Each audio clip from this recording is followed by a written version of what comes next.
Okay. Good afternoon, everybody. Good evening. Good evening. Wait a moment. Sorry. Good evening, sir. Good evening.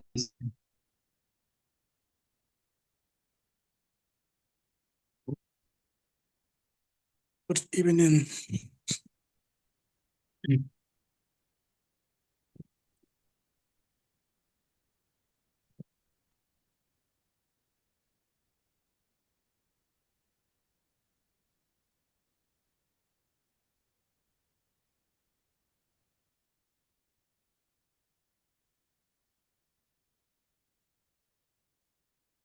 Okay. Uh, Today, I hope you can hear me. Power on.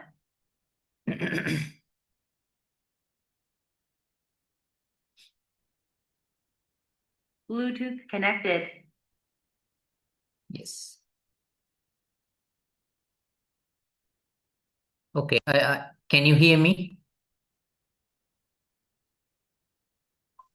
Yes, Pandey, we can hear you. Okay. Good. Okay. So now we can start the lesson. We don't have many topics to complete. I hope there are no topics. There are no more than uh, two topics to complete. So today we have this topic, and I think there is one more to complete, and one or two, one or two. Then everything is over. Okay. So and we don't have much time to finish the term as well. I think it's by 15th July or so, we have to finish the teaching of the course. And yes, so you need to get ready for the first term examination, and I'm expecting to discuss something related to your examination about how to prepare for the examinations. And we have today we have a topic, very interesting topic, that is on karma. Okay, karma. I think there was a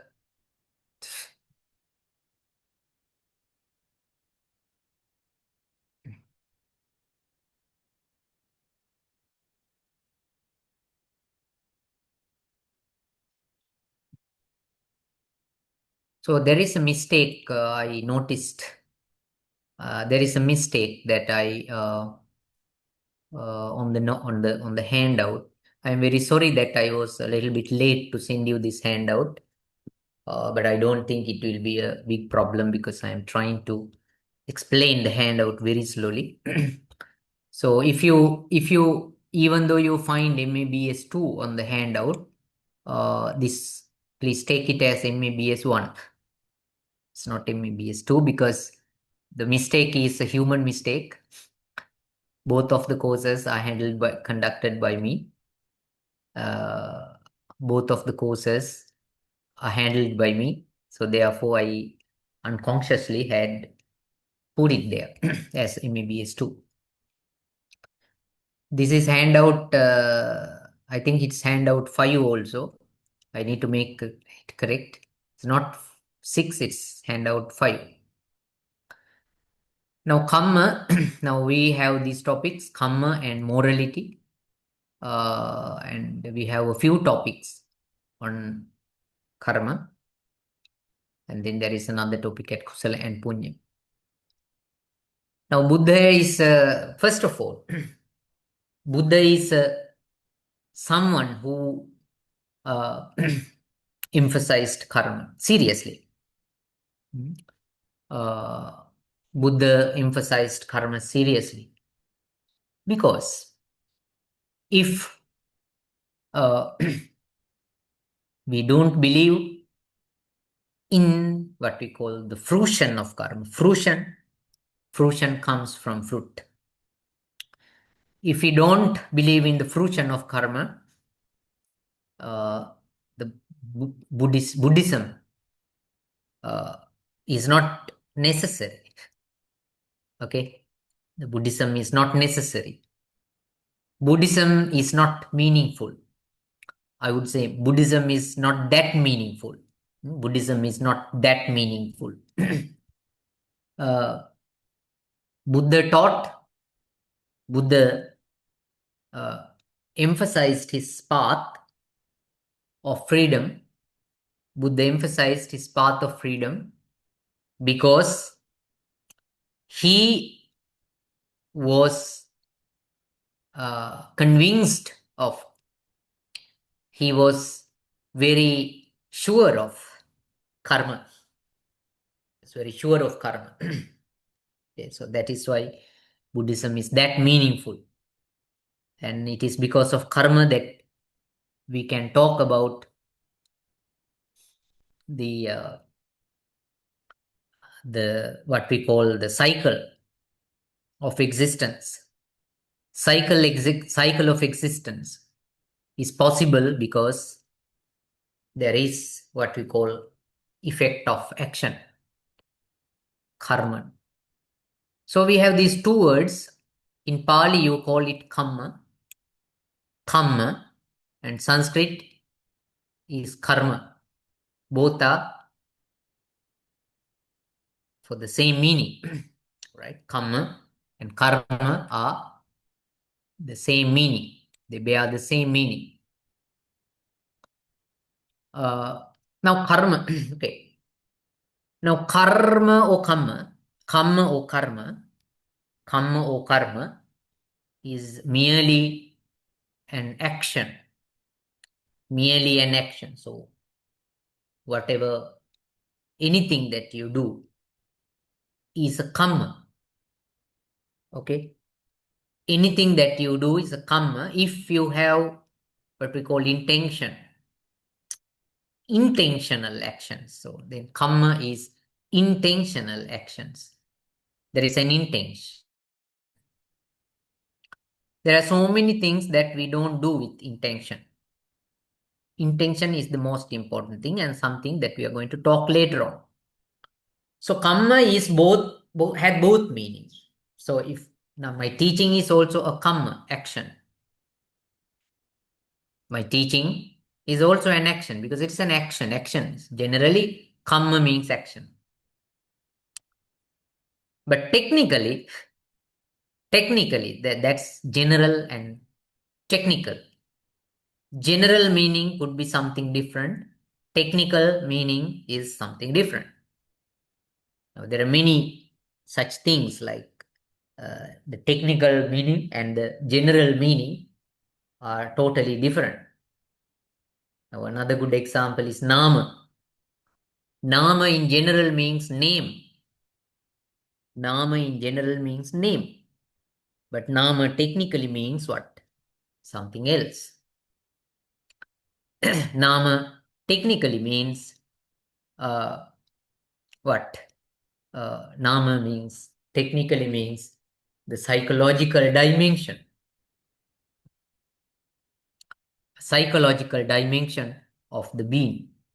So that is the technical meaning. So in the same way, kamma generally means an action, but kamma technically means in Buddhism, particularly, kamma in Buddhism technically means an action which has a fruit, and we call it which bears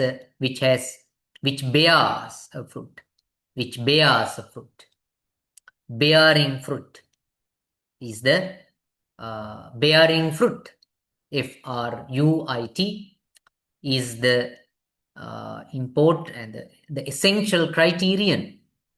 The essential criterion to distinguish between kamma and non-kamma intention. So it is said that when you go to the so it is cause and effect. of morality. Kamma talks about cause and effect. Action has a result. Kamma is talking about cause and effect. Cause and effect. Action has a result. Intentional actions has a result generating. And it fruits. It comes to fruit. Comes into fruition. Okay, so mental, verbal, and bodily actions have ethical consequences. Consequences is another term for results. Consequences is more a formal academic word, and it is called results. You can call it results, or the fruits, effects, and that is in Pali called vipaka. Kamma, vipaka. Kamma, vipaka. Action has a result. Action has a result. Right? Right. So, not any action, but intentional action. Intentional action. Right? Intentional action, and also it's there is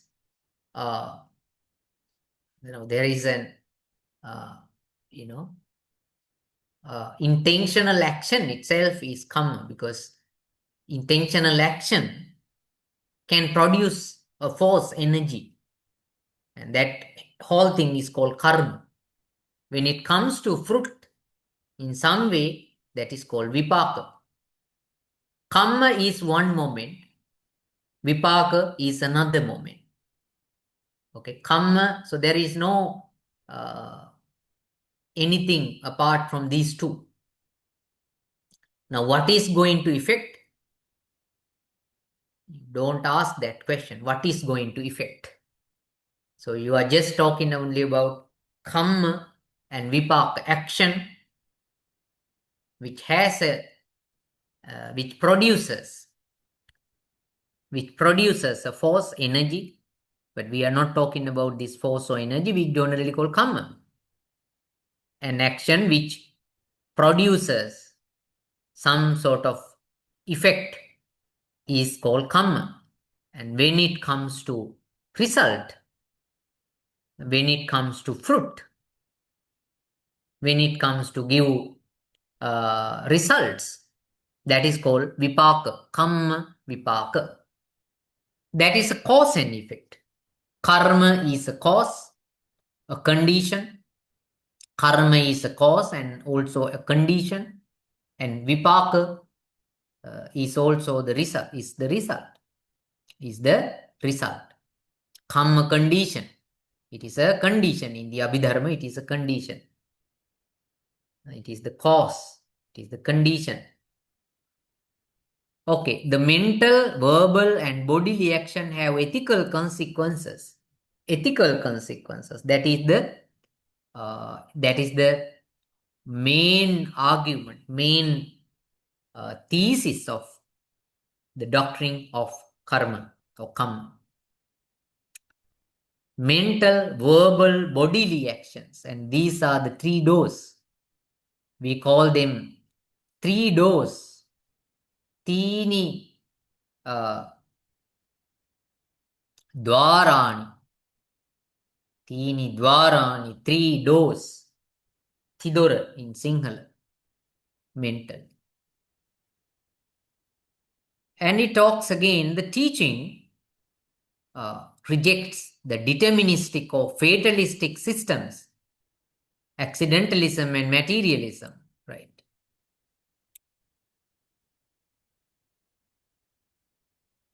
Okay. Now, these types of teachings in India, right? Deterministic or fatalistic? Deterministic, fatalistic. What are these words? deterministic or fatalistic. Deterministic means that everything is predetermined. Now, what do you mean by deterministic? Means everything is already determined, already decided. Deterministic means that already decided, already determined. So that pattern is not going to change. There were such philosophers who taught that like theory among the 6 teachers. You don't need to work hard. You don't need to strive, endeavor, strive, make effort for goodness. So some of the teachers, very famous teachers even, taught that kind of philosophy during the time. For example, the people like Makkali Gosal, Pakudha Kachayana, they taught a similar philosophy. So deterministic or fatalistic, fatal, that is your fate. Fatal means unavoidable. Fatalistic means that it is unavoidable. Deterministic means unavoidable plus already determined. Okay. It's going to happen.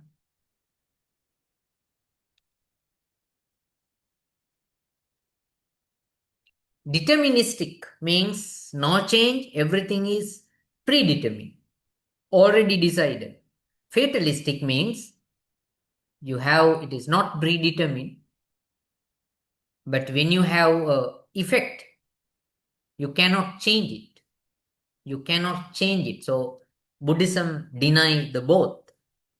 Deterministic, predeterminism, prearrangement of things to happen, that is prohibited. Fatalistic, it means that no, it's a fate with no change. That is also rejected, because in the Buddhist karma theory, karma also can be changed. It is subjected to change. It is not a must. It's not a must. Okay. So we have accidentalism. Now check these words. Materialism. Accidentalism means without cause and effect. Without cause and effect. Now there is a difference. These words. Deterministic. Okay. Determinism. The deterministic theories. Okay. Determinism doesn't have, there is no any, I would say, determinism, there is no cause and effect. No cause and effect. But fatalism, there is a cause and effect, but essential. This one, there is a cause, yes, but no change. No change. No change, what is going to happen? Accidentalism means it's not determinism. It's not determinism, accidentalism. Everything happens without any arrangement. Any arrangement. There is no any arrangement. They just happens. They just happen. You born, you just die. And then materialism means it includes most of these doctrines. And materialism. Now, all these theories, determinism, fatalism, accidentalism, they may believe in the next life, but when it's come to materialism, the only difference is that there is no, only you have this life. Okay? There is no something called mind. There is nothing to, now your whole life ends here. Okay? So you need to understand these things very carefully, right? very carefully. Now, determinism, fatalistic, accidentalism, materialism. They have their own different specific meanings.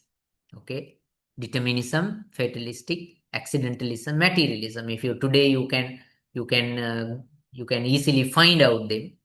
Some have cause and effect. Some don't have cause and effect.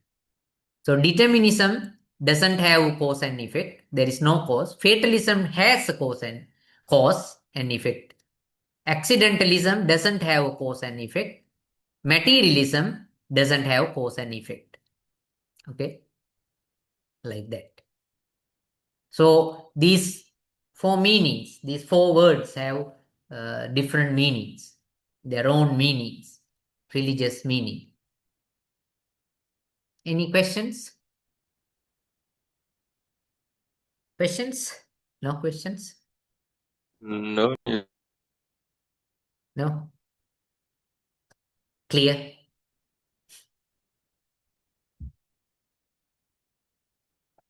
The teaching rejects, okay. Yes. Is there someone to ask something? No. The beings are unavoidably subjected to reap. Now, this you can check the word if you don't understand them. Reap the fruit of their actions. Reap the fruit. Experience the fruits of their actions.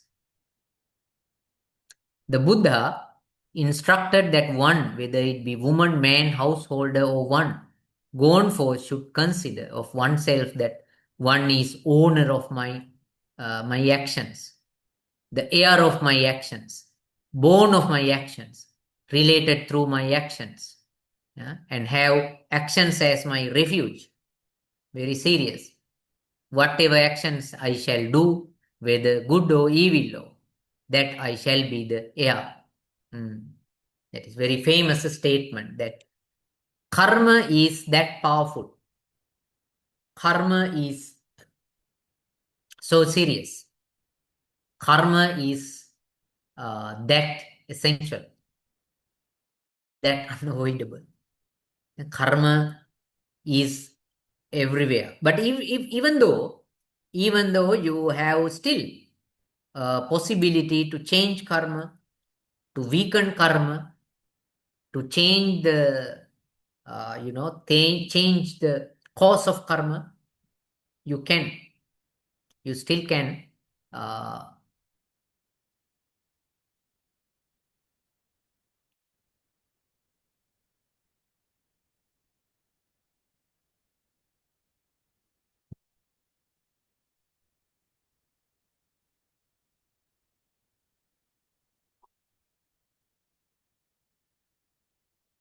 okay. So yeah. So now what did I say? The Buddha instructed that one whether, oh yeah. So this is a very famous statement, very famous, that if whatever, whether you are a man or woman, householder or whatever, if you have done something, you have to you are going to be the owner of your own actions, the heir of my actions. So I am very clear that I am the present I. The present I is a production of my own actions in the past. So me here has been produced. Me here has been produced by my own actions in the past, isn't it? So the fruits of my own actions, and that is very clear. So this one, kamma sakomhi, kamma dayado, kamma yoni, kamma bandhu, kamma patisarana, yang kammam karisami, kalyanam va papakam, tassa dayado bhavisami iti, abhinham pacchavikitabbam, ityava purisenava, ghatenava, pabbajitenava. Okay, so ityava, if whether if you are a woman, man, the lay person or an ordained one has to consider that Kamma Komi, I am karma. Yeah, I am karma because I am a production, totally a production of karma. I am karma. Kamma Komi, Kammadayad. Kammadayad, the heir of actions. Of that I shall be there. Kamma Yoni, Kamma Bandhu, Kamma Bandhu. Kamma is like a relative. So whole my existence is karma. Whole my existence is karma. Because present I is a production of past karma. Present me is a production of past karma. So then it's very clear that I am the owner of my action. There is no anyone else outside. So if I do something, I myself have to experience it. Okay. Owner of my action, the heir of my actions, heir, I think not heir, A-I-R, heir, but it is different heir, H-E-I-R, heir. Born of my actions, related through my actions, and have actions as my refuge. My refuge is also again my action, the way how I behave. There is no end. If you are suffering, if you are suffering a lot, if you have a lot of miseries, chaos in your life, okay, the chaos, miseries in your life, the way out of those chaos, miseries is nothing else but again, your conduct. Okay, if you are not, you cannot do again what is bad, what is worst, to find the way out of your miseries, chaos, and suffering. So the only way out of suffering is again the conducts you are doing good. So that is very important. Kammasko. Your intentional action is what matters everything. Okay. This stanza, this phrase is very famous in the Pali tradition. Kamma sakomhi, kamma dayadu, kamma yoni, kamma bandhu, kamma patisarana. Kamma patisarano yang kamma karisami, kalyanam va papakam va tassa dayadu bhavisami iti abhinham pacha vikitabam. You have to maintain it all the time.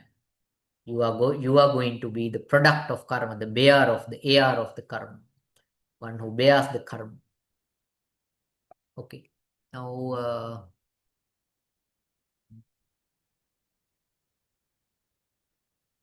reap means result of action. My kittens are disturbing me.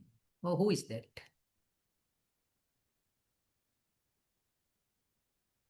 No, I'm sorry, Venerable Sir. When I typing, my kittens are disturbing. That's why I made several mistakes. I'm sorry that mistake What was are done the by several me. mistakes?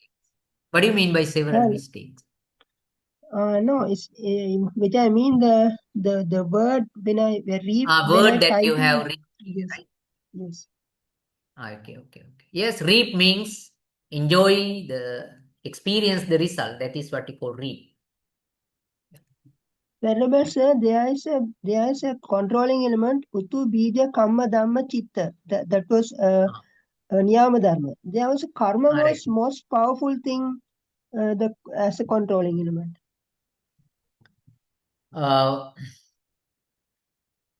Karma is the most powerful thing. Karma is the most powerful thing, but Kamma, the Niyama, even though actually it is, I mean, it's according to early Buddhism, it is very much the karma, but there is a possibility that the Dhamma, Chitta, the other laws can change the course of karma. So that possibility is still there. That is why Buddhism is an important religion, because that is why we say that there is no fatalism. If religion is a fatalism, there is no way to change. It becomes okay. Fatalism and determinism are very much close to each other. The fatalism is you have to experience it, and there is no way out of that. But in Buddhism, as we have these different discussions about, especially the different laws governing the existence, Kamma, Chitta, what is it, Dhamma, Niyama. There is a Uttu possibility Bija that Kamma Dhamma Chitta. Kamma, Dhamma, Chitta, then the possibility of changing the course of karma is given there. There are many other examples in Buddhist text that talks about, that highlight this possibility to change the course of karma, to minimize the karma, or to suppress karma. There are other discussions. Yassa papang katang kamma kusalena pitiyati. Yassa papang katang kamma kusalena pitiyati. Kusala means the skillfulness. It means that your ability to bear good emotions, wholesome thoughts in your mind, the power or the ability or your ability to develop wholesomeness can change the course of karma. Kusalena papam katang, the sin that you have accumulated, or that you have conducted, can be softened by kusala. That sort of ideas are there. And there is another one called sampatti, kala sampatti, gati sampatti, payoga sampatti, so and so forth. So the person who endeavors can change the course of karma. So the person who morally endeavors can also change the course of karma. Upadi, some of the physical laws and physical assets, benefits that you have can also change your karma. So there are many. Buddhism always encourage or highlight the possibility of karma, but still you can't deny that you are a production of karma, because if there is no karma, we can't be here. We are a particular person in a particular life with particular psychological and physical capacities, because the kind of karma that has exerted upon our existence, influence of karma, that is basically there. But within that, there are certain karmas, certain miseries, certain chaos that whose cause can be changed, whose effect can be changed, like that.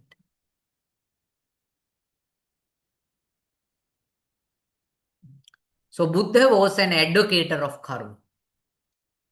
Now, when the Buddha introduced himself, one of the qualities that Buddha introduced of himself was that he was an advocator of karma. He was an advocator of karma. So he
Okay. The Buddha identified himself as advocator of Kamma, of moral effort, the moral effort, and energy as equally as other past and future. All the Buddhas, if somebody is going to be a Buddha, or if someone is a Buddha, the essential quality, features of his talking discourses is that he is an advocator of the advocator of Kamma. It's called Kammavadu. Kammavadu means the one who discourse, the one who discourses, the one who advocate, the one who supports, the one who admit, uphold. There are many terms that you can use. Kammavado is the person who upholds karma and the moral effort and energy. So, now the Buddha criticized Makkali Gosala as a foolish one for the reason that he rejected the consequences of action. Now, Mogha Purisa is a term that Buddha used to criticize someone. Mogha Purisa means foolish one, ignorant one, ignorant person. So, Mogha Purisa, the Buddha criticized Makkali Gosala mainly because he denied action of the fruition of action, the result of action, or you can call Kamma. So that was the reason. And in the Anguttara Nikaya, it is mentioned that Yepite Bhikkhave Ahesum Atita Madhanam Arhanto Samma Sambuddha Tepi Bhagavanto Kammavadache Vahesum Kiryavadache. So this sentence talk about the past Buddhas who were Arahants, the past Buddhas who were Arahants, all of them were Kammavadache Vahesum Kiryavadache Viryavadache. So there are these three words: Kammavada, Kiryavada, Viryavada. Kammavada, Kiryavada, Viryavada. These three terms come together. All the time, we find these three terms come together. Kammavada, Viryavada, Kammavada, Kiryavada, Viryavada. Or Kammavado, Kiryavado, Viryavado. We see these three terms occurring together. All of them, yes. In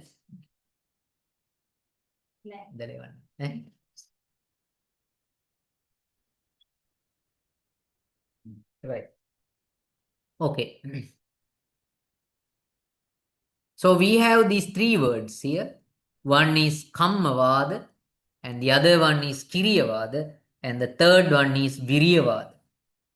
Three terms are interconnected, and they are all related to karma, interrelated but has slight different meanings. They have slightly different meanings but are connected. Kammavada, Kiryavada, and Viryavada. So we can see, so he was very famous, even among the rest of the religious traditions. Among the rest of the religious traditions, Buddha was as an advocate of Kamma. Buddha was very famous as an advocate of Kamma. It was a qualification of Buddha to uphold or an accept to karma.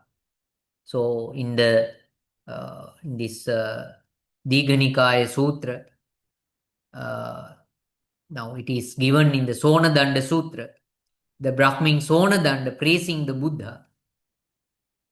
the Brahmin Sonadanda praising the Buddha shows that the quality, one of the qualities of the Buddha is to advocate karma, to accept karma, to uphold karma. Samano kalubo gotamo kammavadi kiriyavadi. Samano kalu bo gotamo. The ascetic Gotama, is a Kammavadi, an advocate of Kamma, and Kiriyavadi, effects of action.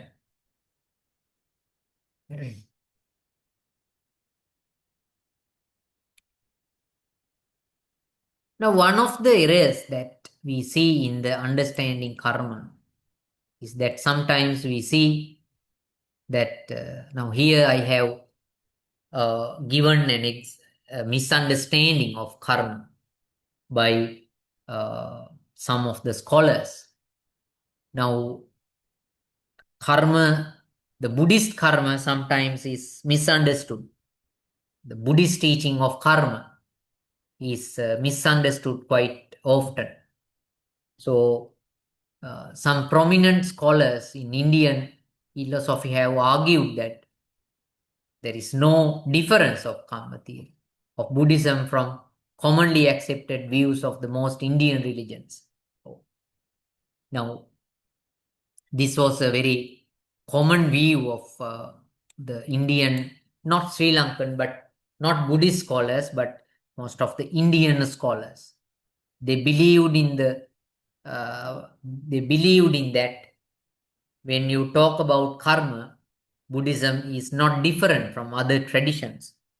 Everybody talk about karma in the same fashion. This is something that Kalupahana observes. Kalupahana has this book, and which is still a valid book. And the book of Kalupahana, Professor David J.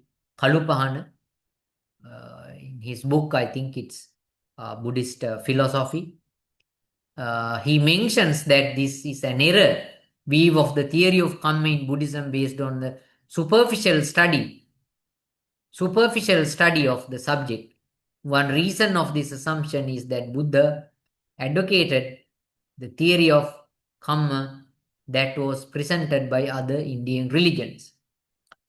So karma theory is not Buddha's introduction, so that we know. Buddha didn't introduce that. And there are other religions that emphasize karma.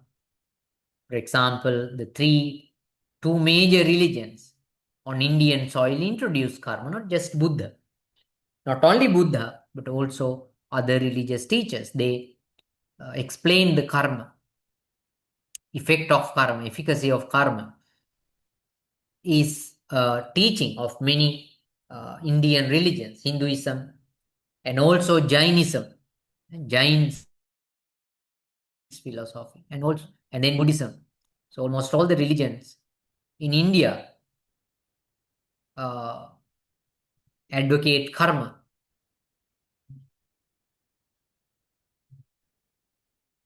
Okay, now so now Kalupahana, in his book, I think I have given the name of the book at the end. Let me check it.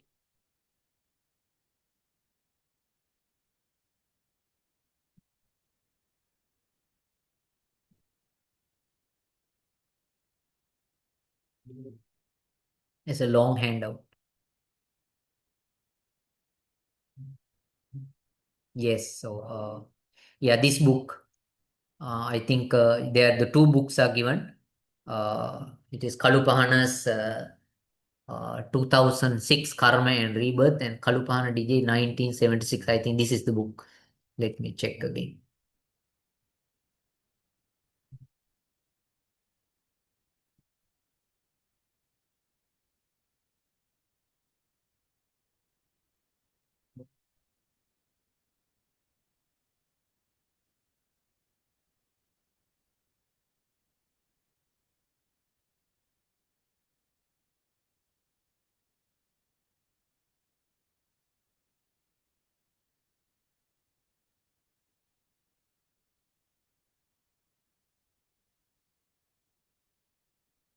Yeah.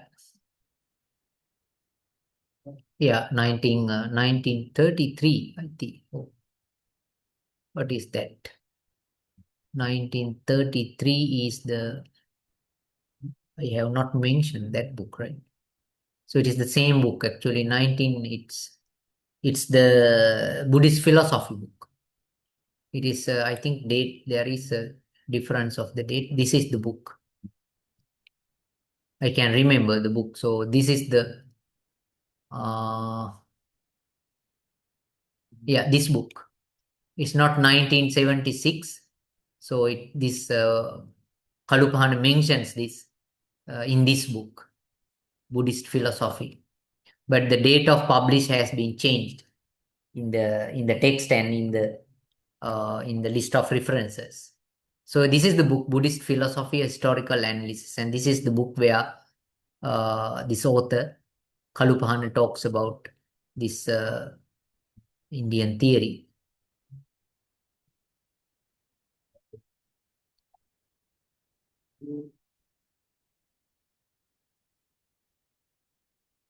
Okay.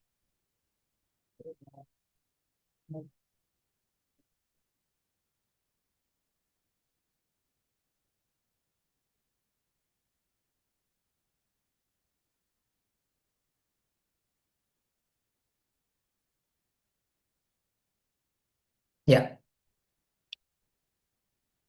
So now this is a very especially the idea comes from Radha Krishnan. Radha Krishnan is a very famous Indian scholar. If I think you may know Radha Krishnan, very famous philosopher in India. It was Radha Krishnan who said that the karma in Buddhism and Hinduism are very much the same. Buddhism based on a superficial study, and that was due to a superficial study.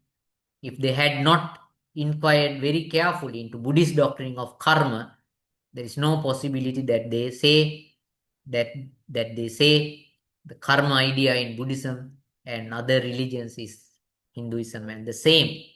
But this is a misunderstanding, and it is a superficial study of the subject.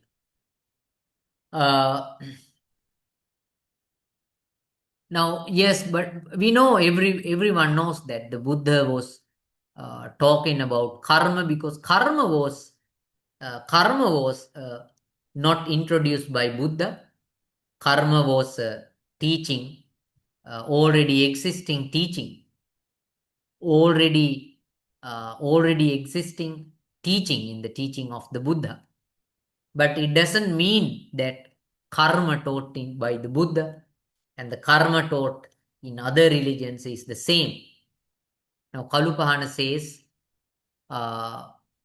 against that view that the accumulation of Kamma and fruition was based on the profound first-hand experience, based on his supernatural power of divine eye, Dibba Chakkunyana. The Buddha pointed out that clearly see how beings exist after their death. He saw with divine eye, purified and surpassing the human. He sees being passing away and reappearing. The reappearing, inferior and superior, beautiful and ugly, in good destination and bad. He understood beings as faring according to their actions. Just as monks, there are two houses with doors, and man with good eyesight, standing in between, would see people entering and leaving house, walking back and forth and moving around. Now this, I think you can check this sutra, Majjhima Nikaya 1, 2, 7, 8. Go to, this is PTS, right? Pali Text Society text, not any other thing. The numbers are given from the Pali Text Society books. So if you are in Sri Lanka, you can come and find the Pali Text Society books in the library, the original text, and then you can read. If you are not someone If you are in broad, you have to find out Majjhima Nikaya somehow, as least from soft copies, and check. And the Buddha had first-hand experience of karma. What is first-hand experience? Because he had this knowledge, and that he had a direct perception. We call direct perception. Buddha had the direct perception. So first-hand knowledge means Buddha had the direct perception, or we call it first-hand experience. Buddha had first-hand experience based on his supernatural power of divine eye, Dibba Chakku Jnana. What is it called? Dibba Chakku Jnana. Can you pronounce it, please? Dibba Chakku Jnana. What is it? Dibba Chakku Jnana. Everybody pronounce it. Dipa Chakunyana. Yeah. Others? Dibba Chakku Jnana. Yes. Pronounce it. Dibba Chakku Jnana. Dipa Dipa Chakunyana. Chakunyana. Right. Sekunyana. Okay, good. Dibba Chakku Jnana. Buddha used Dibba Chakku Jnana, divine eye, not for any other purpose, but for the sake of, for the purpose of, or for seeing the beings dying and being born again. So the Buddha used this intuition. Buddha used this intuition to get a first-hand experience of how the beings die and being born again. So he had, we say, first-hand experience. Now that is a type of intuitional knowledge, an intuition, a profound knowledge called abhinya, a profound knowledge the Buddha had. It is unusual. It is not an ordinary knowledge, but it's a very, special kind of knowledge. Abhinya, the Buddha knowledge, the profound knowledge, and Dibba Chakku, divine eye.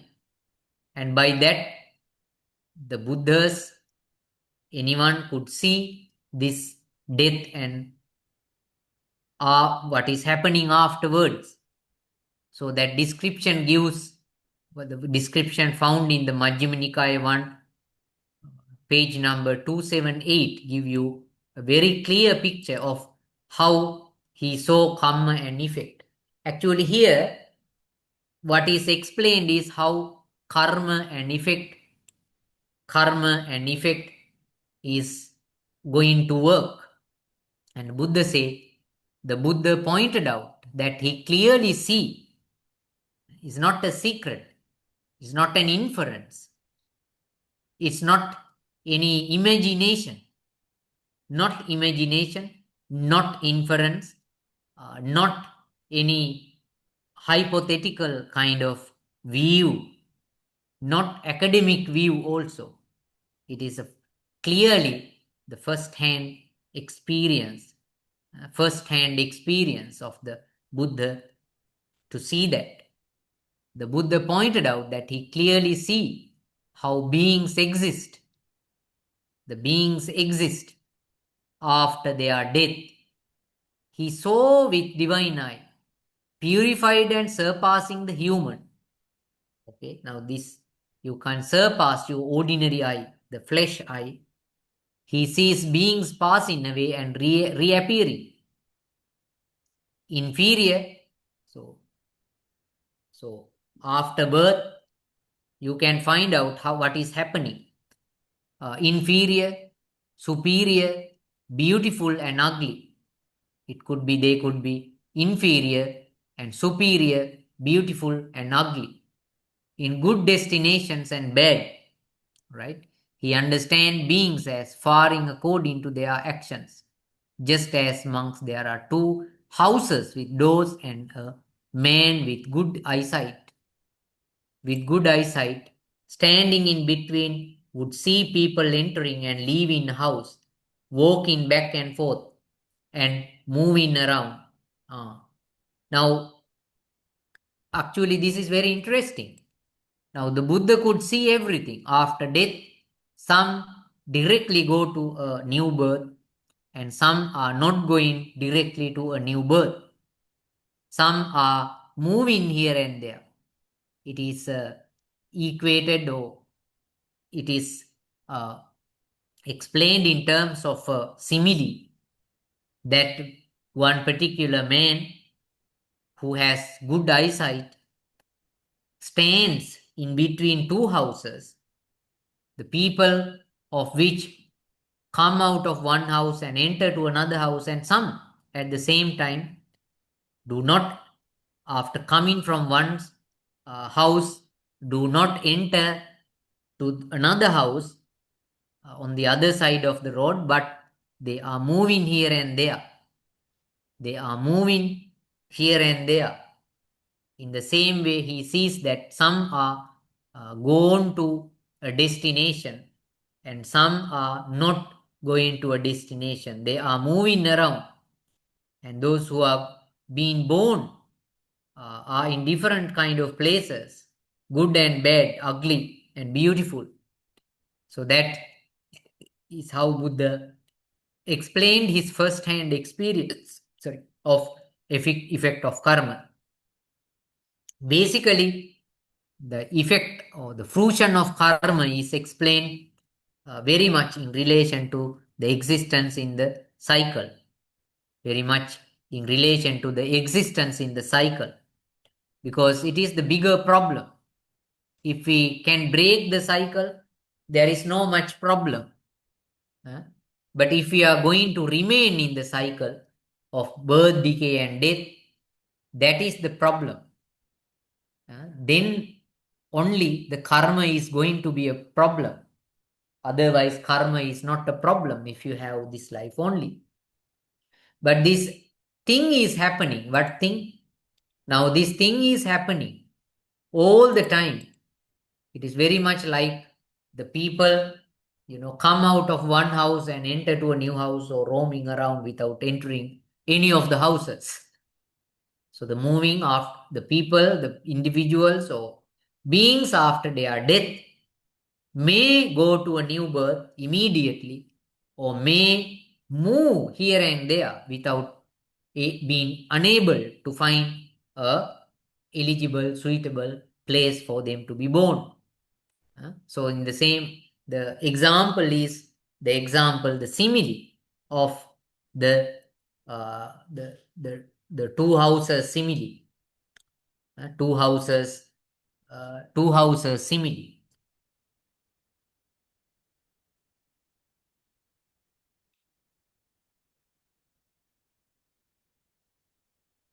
And here it is given that now that is first-hand experience. The Buddha not just explained karma. It was not just a knowledge.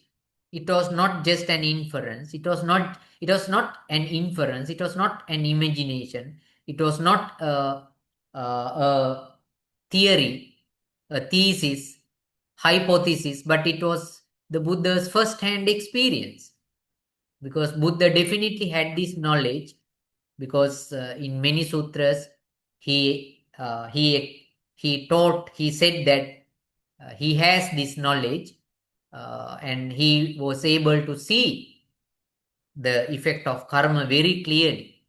And here Kalupahana again points out, emphasizes that the Buddha's contemporaries accused him of propounding a theory of annihilation of the sentient beings, denying self and moral responsibility. If the Buddha's theory was identical with those of the contemporaries, that would have been the reason for such an accusation. Okay. Now, what does it mean? Now people sometimes, now as I told you earlier, like how Kalupahana points out, now the people wanted to say, some of the scholars wanted to say that the Buddhist karma theory the Buddhist karma theory and the karma theory of other religions are the same. They are not different. But Kalupahana argues in two directions. One is that, like some other religious people, Buddha's karma theory was not just a thesis or an inference, it was his first-hand experience. And he clearly saw, and then he declared it, he discoursed it. So that was first-hand experience. And on the other hand, now there are reports that even though Buddha was talking about karma, he was upholding karma. Buddha was upholding karma. Some of the religious men again criticized Buddha. Because they didn't like the Buddha to reject the self idea, the soul idea, the self idea. Because most of the other religious men taught karma accepting or in relation to self, Atman, in relation to self, Atman. But Buddha, contradictory, in contradiction. Buddha contrasting to those who advocated self, taught karma without any influence or interference or relation with soul monad or soul or self. You give me a second.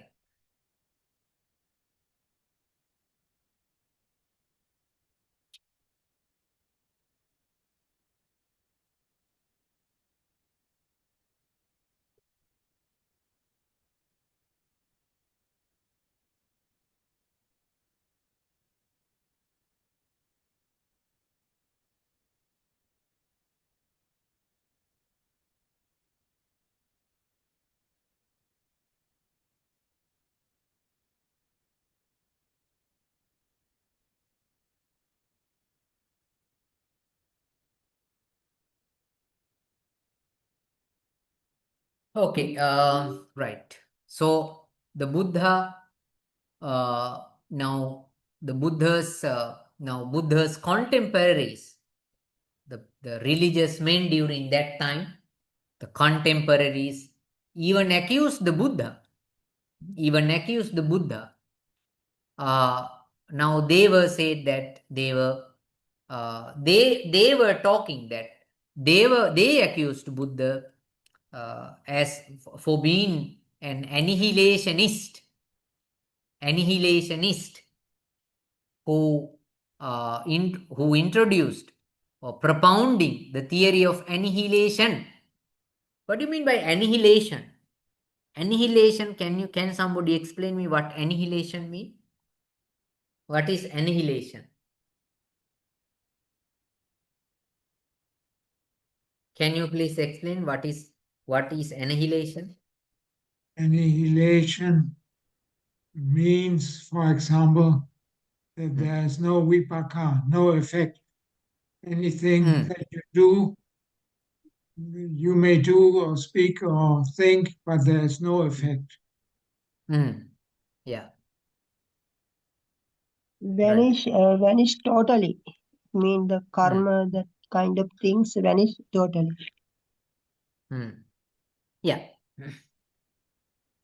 The power of karma vanishes at the death. That is the annihilation theory. Theory of annihilation meant here, because at the death all sort of karmic forces, all types of karmic forces are going to cease. So they thought the Buddha was actually, from their perspective, Buddha was an annihilationist because Buddha did not accept self idea. Atta. Buddha was anatta. Buddha taught anatta, not atta. So they accused the Buddha, denying self and moral responsibility. They thought if you deny self, if you do not accept Atman, you totally reject moral responsibility, because they thought only if you have a self that you can carry the result, the effects of this life to the past, to the future, because self was considered to be the container, store of the effects what you do. If there is no self as such, if you deny self, for them there is no way for there is no way the effects of the actions can remain, no way for you to retain them to future effects, so there is no moral responsibility. So now they accused Buddha merely because of the denial of self. But Buddha, even while denying self, did not reject karma. Buddha denying self, even though Buddha did not advocate an Atman theory, a theory of Atman, Buddha clearly advocated karma. Now, this is the speciality of the Buddha. You don't have a self, but you have both moral, you have the action of, you admit karma and the moral responsibility. Moral responsibility means you are responsible for whatever you do. If the Buddha's theory was identical, okay, if the Buddha was same, now Buddha advocated karma, other philosophers also advocated karma, as some other people show, the people like Radha Krishnan show. If the Buddha was totally in agreement, Buddha was same as other religious men during that time, the people cannot criticize or accuse Buddha. They accused Buddha because Buddha's karma theory was very different, or probably they thought that Buddha did not teach a proper karma theory. Why? Because Buddha denied self. We know that Buddha never accepted the self theory, Atmavad, self idea. So for them, that is not a karma theory. For them, any karma theory without a self is futile, is not complete. But for Buddha, it was a complete karma theory without a self. That is the difference. Any questions? Is it clear to you?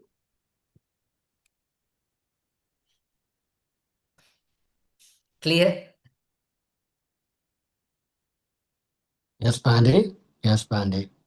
Anyone who wants to ask a question? Anyone who doesn't understand this properly? Everybody understand well? No, sir, no, Pandey. Okay.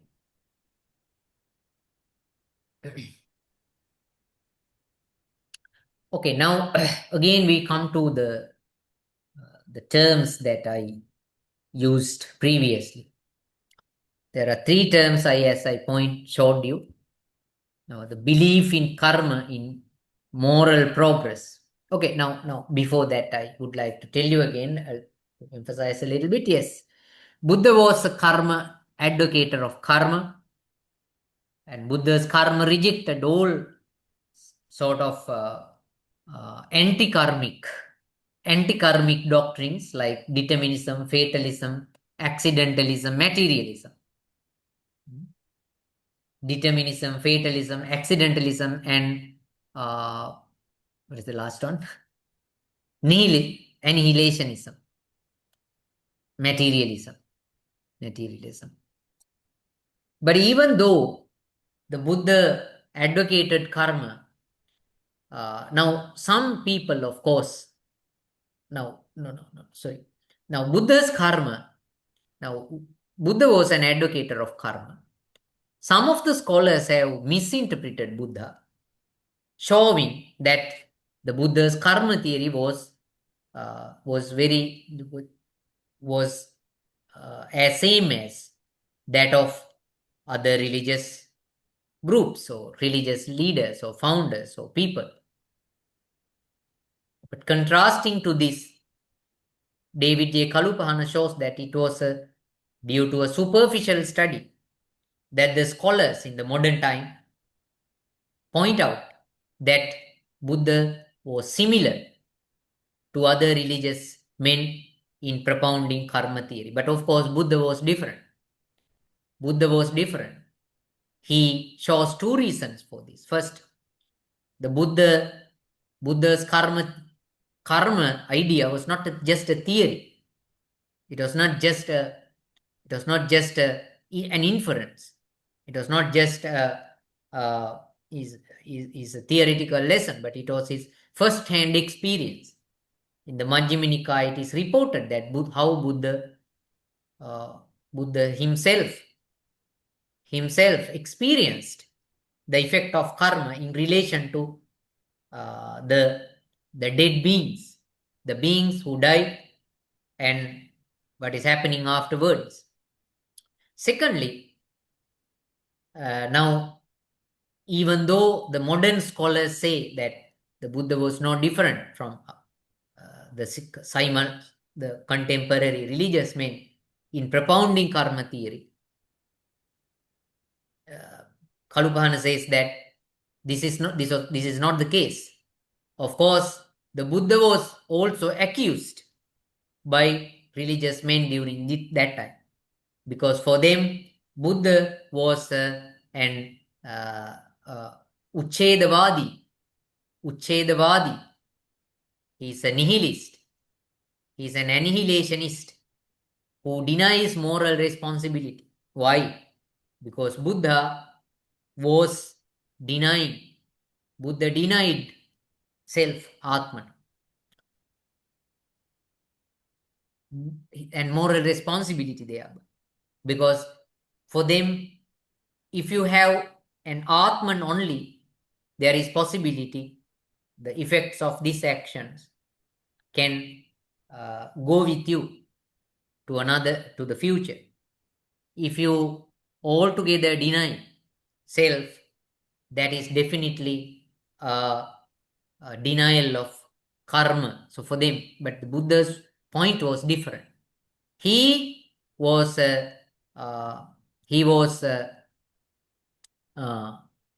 anti-self teacher, a teacher, a religious leader,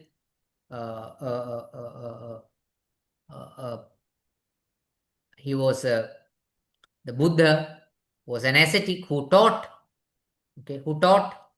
effect of karma without the involvement of self, with no selfless. No, not selfless. That's a different meaning. Self, without the self, with no self.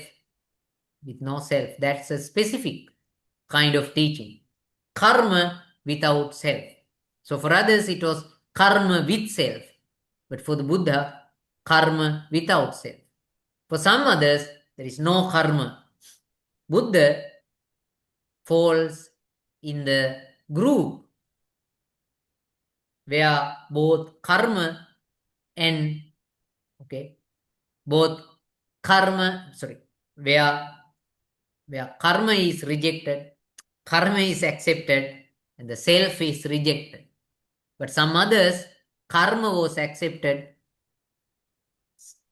self was accepted, either.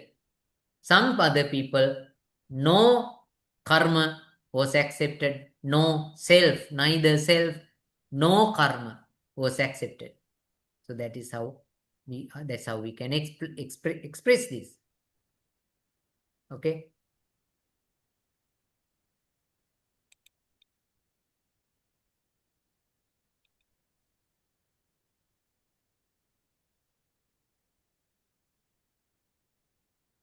Okay.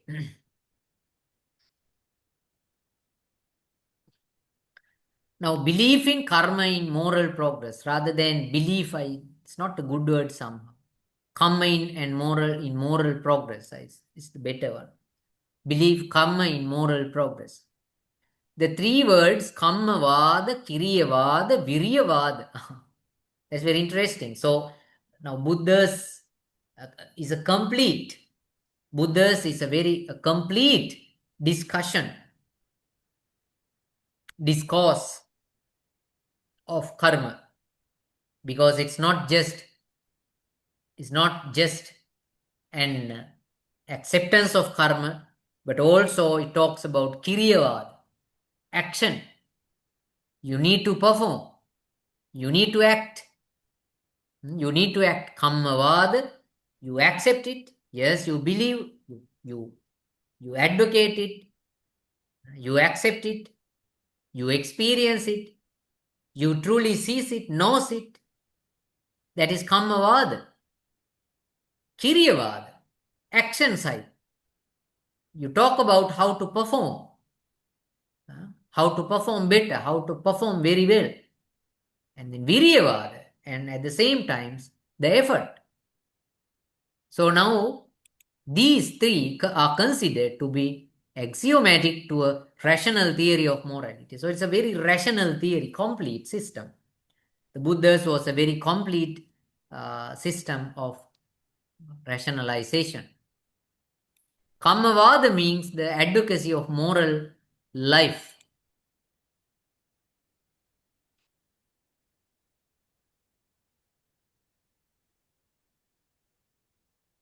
So it is advocacy, that you accept it, that you discourse it. That is called advocacy of moral life. The need to do morally good action. That is the second one. Kiriyavad, that you need to do morally good action. The second one. And to avoid unwholesome. That is also second one. And lastly, that is called Kiriyavad. The third one is Viryavad, recognition of the need of the human effort in the pursuit of moral life. You need to have the element of virya. The element of virya. Without endeavor, without energy, without going forth, there is no improvement. There is no improvement. So there are these three words: kammavada, advocating karma; kiriyavada, acting, to conduct, to perform good moral conduct, to avoid and also to avoid unwholesomeness. Viryavada. And Viryavada, Viryavada, that is effort. You just cannot do it and stop it at one time, but you have to do it again and again. And you need to find ways and means to make your again and again to make it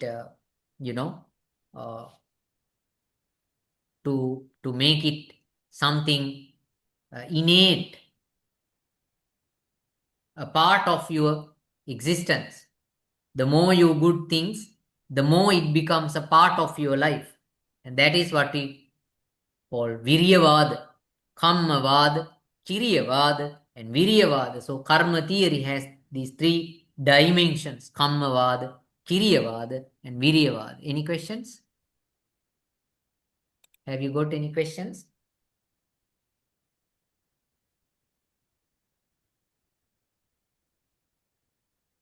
No, Pandey. I trust me too. Okay. When it comes to the dispensation, the monastic order, the monastic tradition, okay, the monastic system, ordination, the belief in karma, that is accepting karma, is the essential qualification. That is very important. If the Buddha found somebody not to believe in karma, he doesn't believe in karma. Anyone who doesn't believe in karma was considered to be uneligible for ordination in the Buddhist tradition. See, that is very interesting.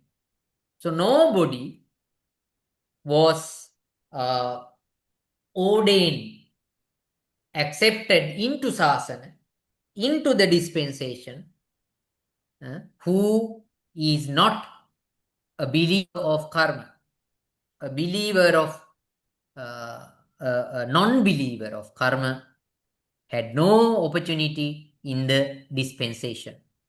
He was not accepted. The belief in karma, in the law of karma, was regarded fundamental qualification for ordination to become a disciple of the Buddha. So why? Because the whole system of Buddhist tradition is based on that.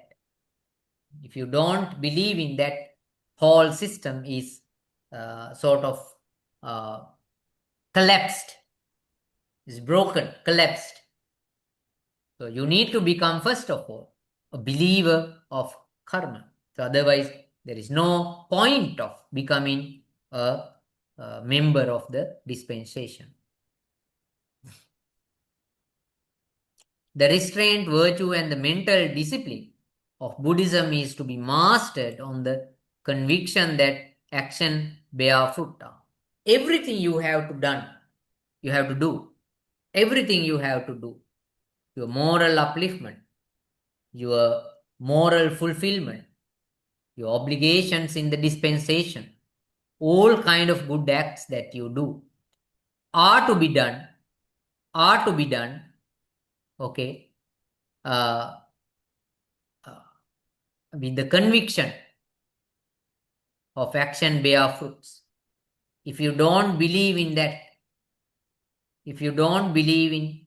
that action bear fruits, your whole behavior, the wholesome behavior, the monastic behavior is futile, is not legitimate, is not going to be valid.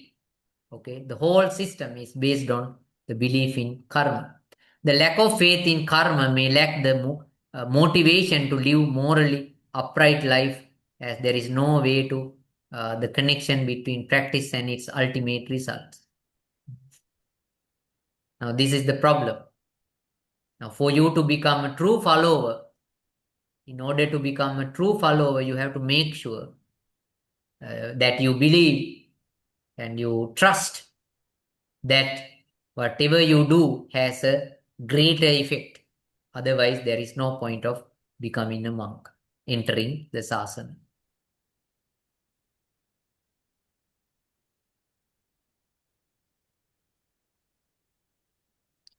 In contrast, the one who has confidence in karma can uphold that every thought, word, and deed contributes to future well-being or suffering.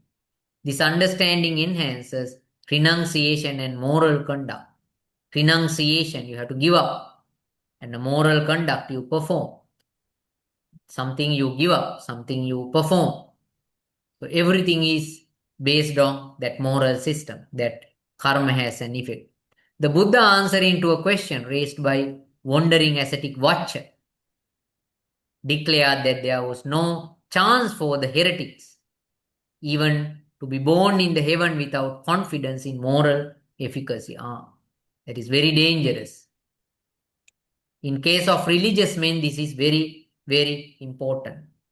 For the Buddha with no hesitation, without any doubt declared that even if you don't believe in karma, there is no possibility even to be born in the heaven.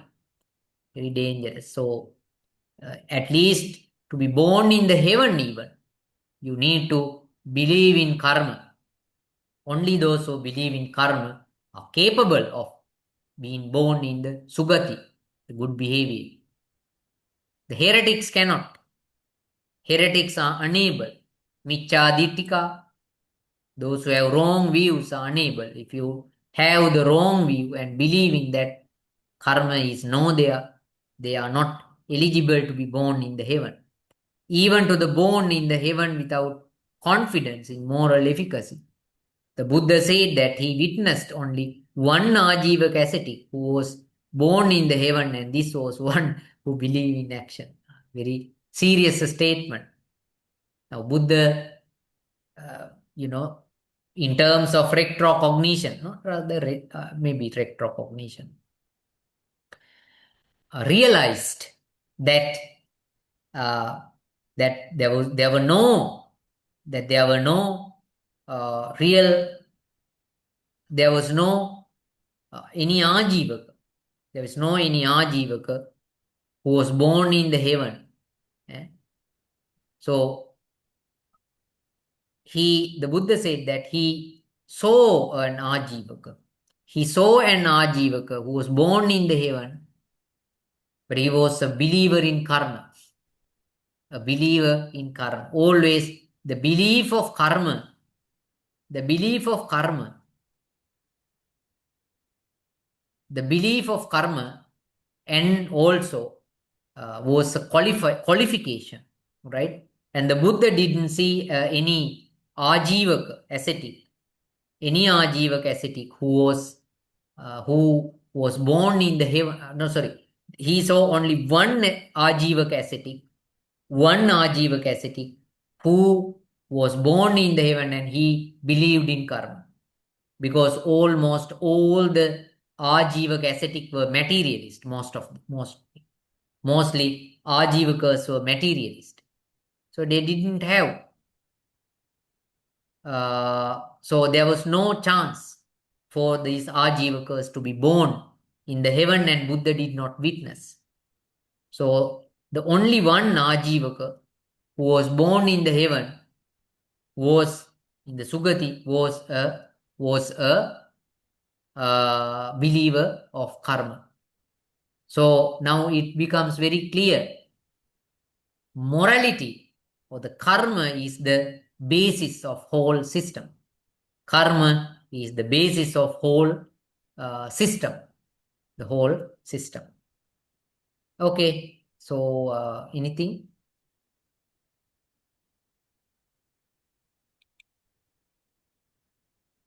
Yes, may I ask a question, respected Bhante? Yes, Thomas. You see, there is these other religions, let's say Christian religion, they also can do some kusala, right? Anybody can do some kusala, any human being. And some people say, I don't know, but some people say, let's say a Christian does some kusala deeds. And because of his kusala deeds, and because of his God-believing Michaditi, he may be reborn with the Brahma that is now in the God system. There's one Brahma in the God system, according to Christianity. They may be reborn there with that Brahma, although they don't believe in Kamma. Is it correct or not correct? Very complex question, but now in my understanding, now I think here in this case, there is an article that I have wrote some time ago, and that is about wrong view. And I have studied wrong view in relation to මම පන්තියක ඉන්නේ මම ගන්න පහුවෙල ඉවරට ගන්න. I have studied what we call wrong view in relation to other religions. If you are in the academia edu, there is an academic circle, you can find this article, which is a very good one for you to read. Michaditti, wrong view. It's totally on a simile given in the commentary to what we call Attasalini. No, sorry. Commentary to Dhammasangani. Okay. There is a story, it's rather a simile in the Attasalini that of a boy who married to of a girl who married to a heretical boy who belonged to another religion. And there is small story, and based on that story I have observed the what we call wrong view and how it becomes a wrong view becomes a wrong view. And in that I have observed very important two sutras. One of the sutras is Sandaka Sutra, Sandaka, Sandaka Sutra of the Majjhima Nikaya. And in the Sandaka Sutra it is mentioned there are two types of religions.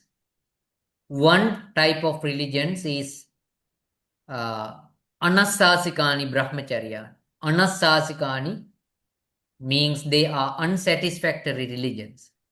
Anasasikani Brahmacharya. Unsatisfactory. They are not truly wrong. They are not truly wrong, but they are unsatisfactory religions. And there is another category which are absolutely not religions. Sandaka Sutra directly says. Now, one of the unsatisfactory religions is or are the religions that believe in a supreme God. Right? So, if you believe in an almighty God, now you belong to that kind of religion. Why? Now we have to ask the question why. Why?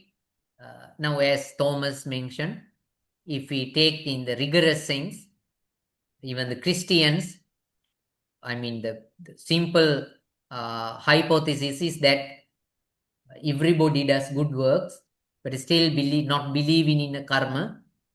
I mean, now what is going to be the destiny of these people? I mean, that is the basis of this kind of question. So Yes. as Thomas pointed out, yes.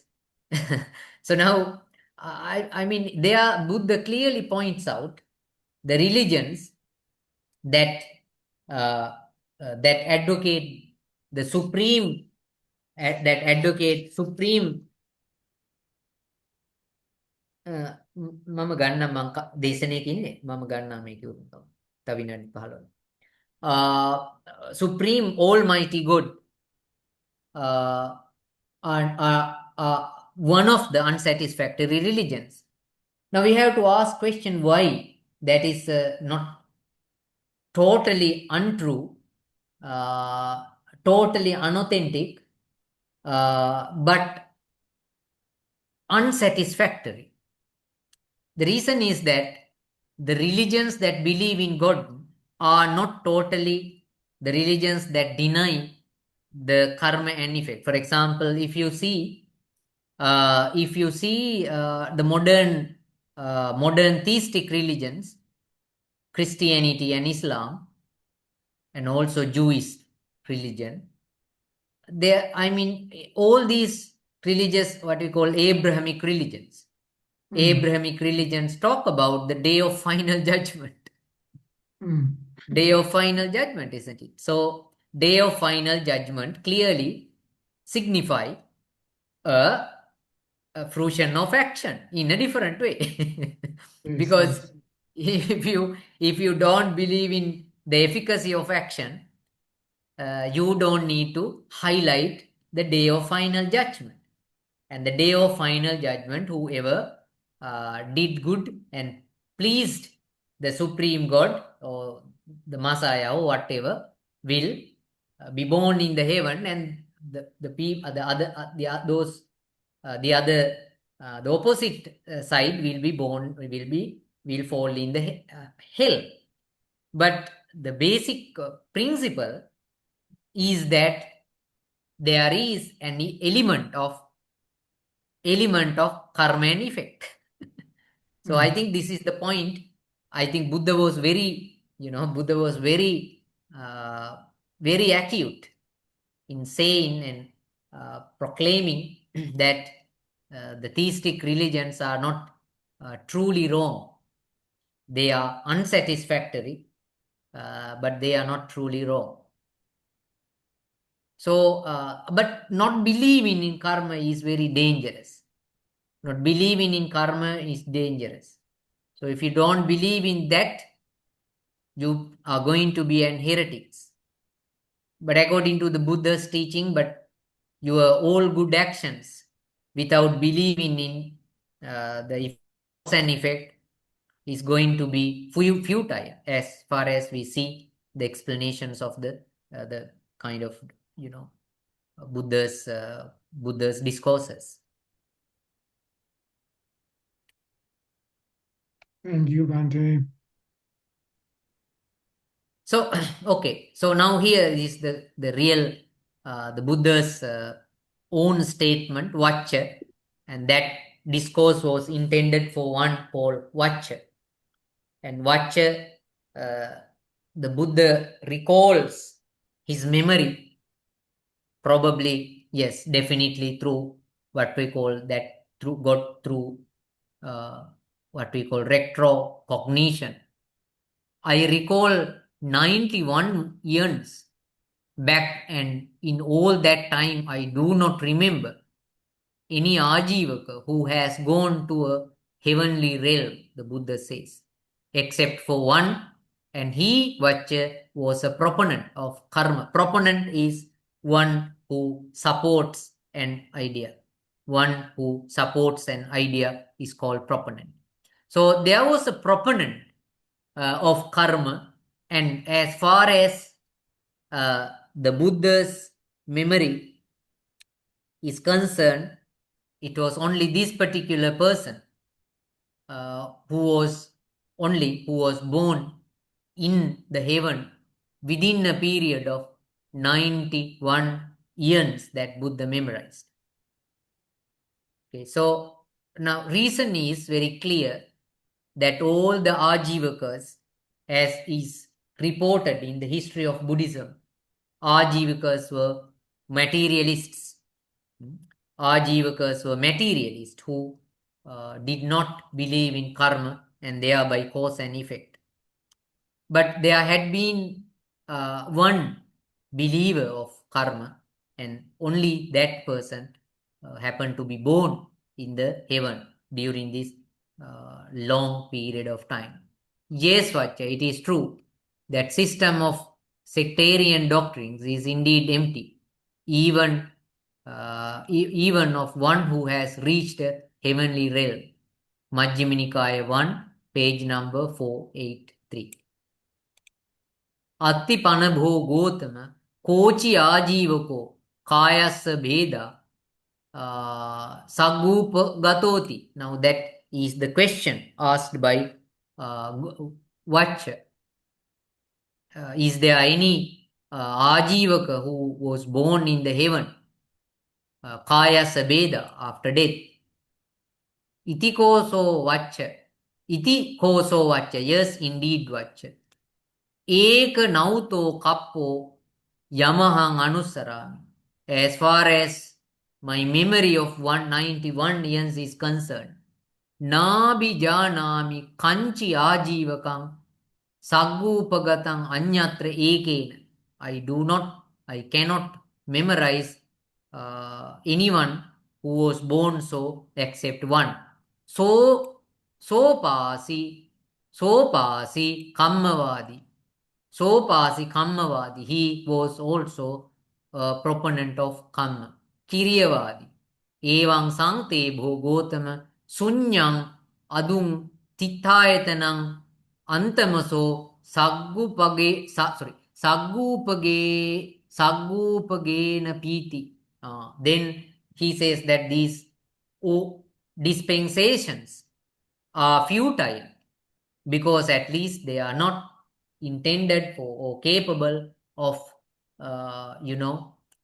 rather capable, it says, Tittayatanang Antamaso Saggu, they are not capable of being born in, at least in the heaven. Evang Vacha Sunyang Adum Tittayatanam. Yes, Vacha, the heretical dispensations are null and void. Null and void, futile. That is the idea.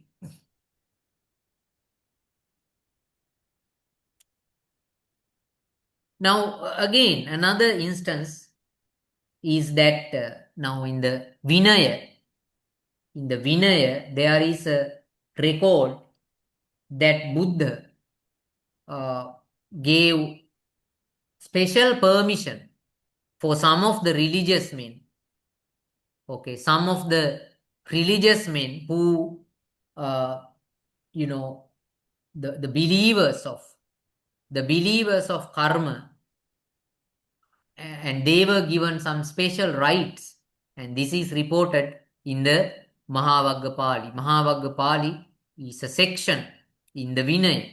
Mahavagga Pali 1, page number 71. The Buddha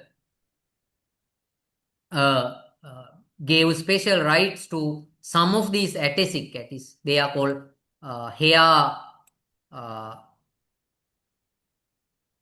what is called the jatilas, or called they are translated as the hair, the ascetics who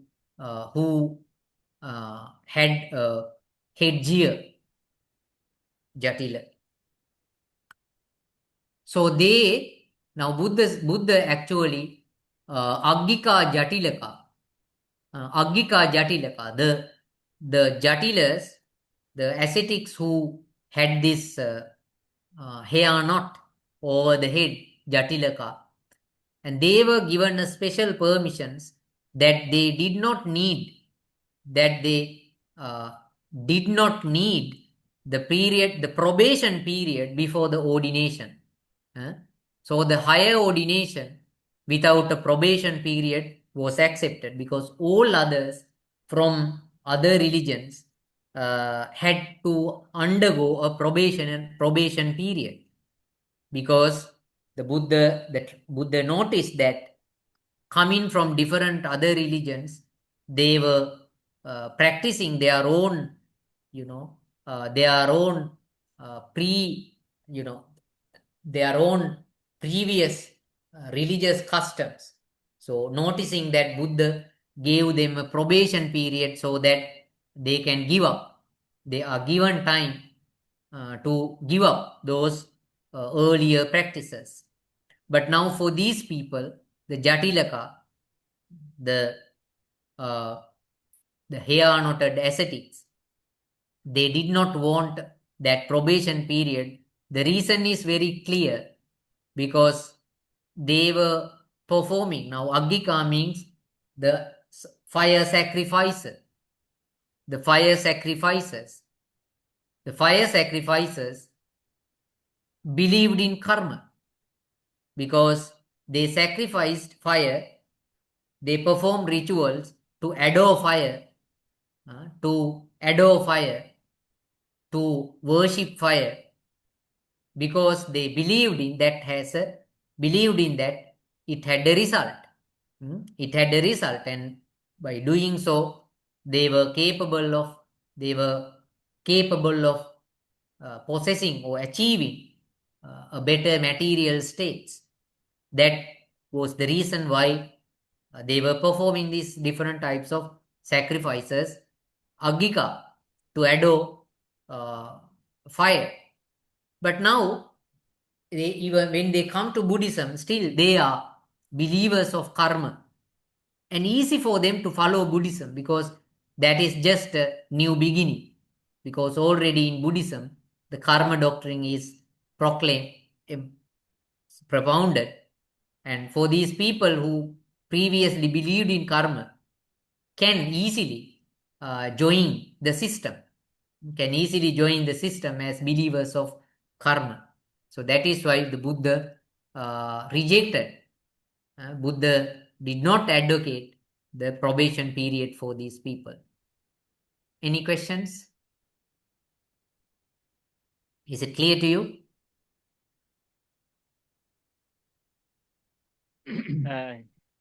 Yes, clear.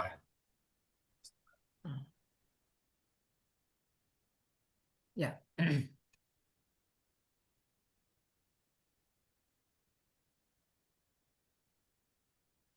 Okay, I think with this we can stop the class and do the class next week. The confidence in karma by itself was not a guarantee of correctness in moral discourse. Just believe in karma is not enough. Believe in karma is not everything what you want. There were religious men who, while advocating karma, had a wrong view on other matters, particularly the causation of happiness and suffering. Now, sometimes you believe in karma, but you have other wrong views. So that's not going to work. There is a report in Anyatitya Sutta. Now, there is this report, Sangyutta Nikaya 2, page number 32, of who advocated karma still went wrong in moral discourse. In the discourse, a group of heretical ascetics mentioned to Venerable Sariputra the different views of the proponents of karma regarding the causation of suffering. Now, they believe in karma, but their view about dukkha samudaya, the origin of suffering, the causality is suffering, was not wrong, was against the Buddha's teaching. Dear Sariputra, there are certain ascetics and Brahmins who are proponents of karma and who declare that suffering is caused by oneself, by another, oneself and by another, without cause. Now, this is very clear. Now, for example, now theistic religions, now even it is the same thing today. Now, we believe in karma, but we may think that, now what is the oneself? Caused by oneself mean Atmavadins, those who believe in Atman, self. By another means the theistic religions. The theistic religions advocated that it was the Almighty God who imposed happiness and suffering upon the human beings, that whom he created. So that is, when you say oneself, it is Atmavad, the self doctrine. When you say another, they are theistic religions. Oneself and by another. We don't know what those religions, probably different Ajivaka traditions. Without cause by oneself or other. These are the religions of like Makkali Gosala and Pakuda Kachayana who no, not they. Without cause by self or others. Many religions, we are not exact about what they were, but arise spontaneously. Spontaneously. We exactly don't know, but probably maybe the teachings of Pakuda Kachayana and Makkali Gosal, who were famous six teachers during that time. Probably their philosophies.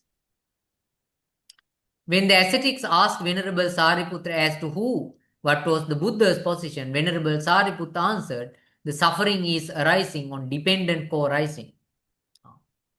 So it means that there were ascetics who were not correct in their view of the origin of karma. So now these are interconnected. Karma and Paticca Samuppada are interconnected because karma has one side. Okay, karma has an important dimension, that is the origin of suffering. Now we are born here, we exist here because of karma, and as we have been born here, we suffer, and that is also because of karma. So suffering is one essential part of essential dimension of karma. So these are interconnected. But Buddha showed that some people, while believing karma, were inaccurate in their acceptances in relation to the origin of karma. So the Buddhistic view is that the causal origination of suffering, avijja paccaya sankhara, sankhara paccaya vijnana. We discussed this in one of our previous classes. So this causal origination is the real teaching in Buddhism about the origin of suffering. But if you don't believe in this causal origination of suffering, still wrong, even though you believe in karma. So believe in karma is not the real thing. There are other reasons or other the